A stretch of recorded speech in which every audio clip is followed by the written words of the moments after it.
Dreaming of rearranging your bathroom layout? Moving a toilet or sink sounds simple on paper, but in reality, it is often the most complex and expensive part of a renovation. Here is what you need to know before you start demolition. First, consider the budget.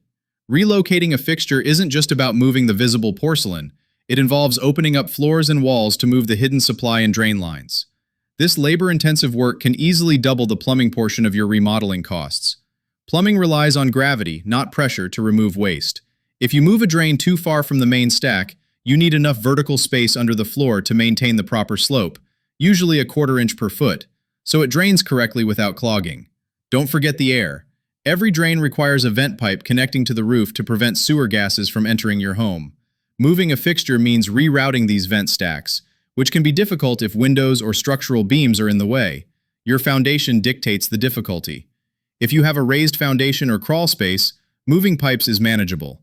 However, if you are on a concrete slab, moving a toilet or shower drain requires jackhammering into the concrete, a messy and expensive process. Finally, be careful with your home's bones. Routing new 3 or 4 inch waste pipes often requires cutting through floor joists.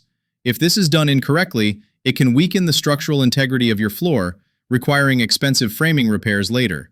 A successful remodel requires expert planning to ensure your new layout works safely and meets code. To navigate the complexities of moving fixtures, consult the remodeling experts at Black Mountain Plumbing. Visit blackmountainplumbing.com today.